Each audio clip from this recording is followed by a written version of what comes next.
Ang Ebanghelyo ni Juan Kabanata 3. Ngayon mayroon isang pariso na nagngangalang Nicodemo, kasapi ng konseho ng Hudyo.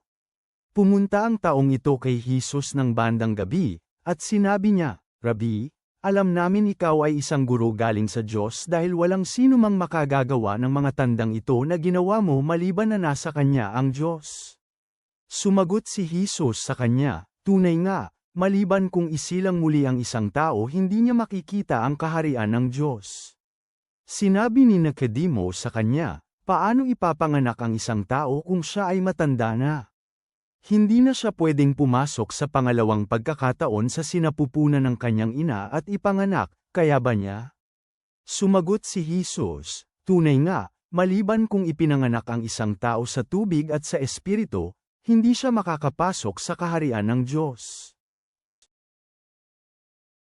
Iyong ipanganak sa laman ay laman, at iyong ipanganak sa espiritu ay especially rito. Huwag kayong mamangha na sinabi ko sa inyo, dapat kayong ipanganak muli. Umiihip ang hangin kung saan niya gusto.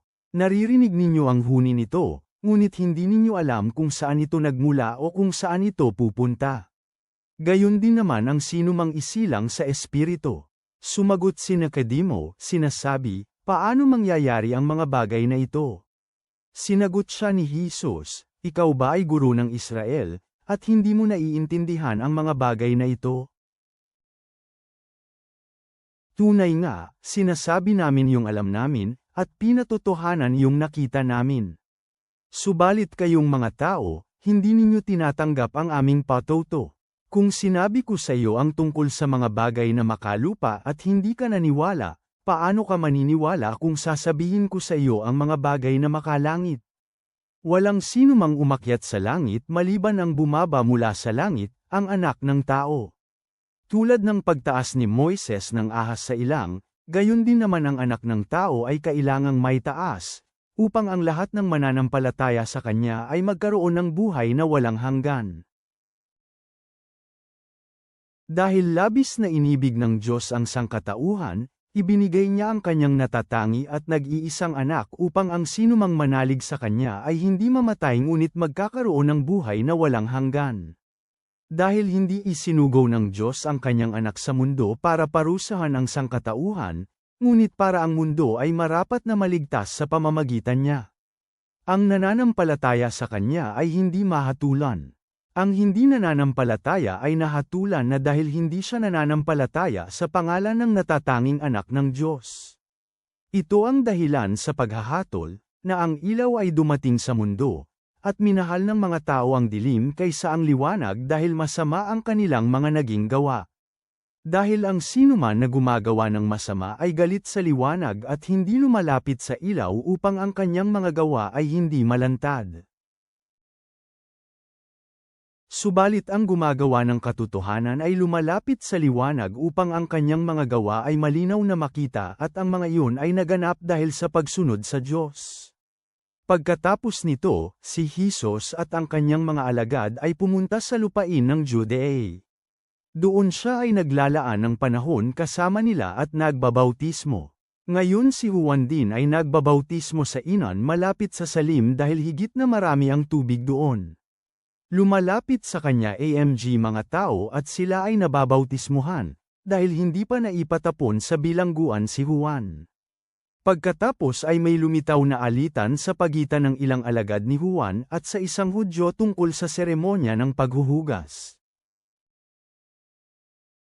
Pumunta sila kay Juan, at sinabi nila sa kanya, "Rabi, yung kasama mo sa ibayo ng ilog Jordan, na iyong pinatotohanan, tingnan mo, nagbabautismo siya at pumupunta ang lahat sa kanya."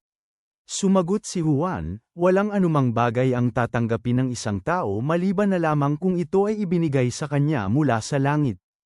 Kayo mismo ang makapagpapatunay na sinabi ko, hindi ako ang Kristo, sa halip sinabi ko, isinugo ako bago pa siya.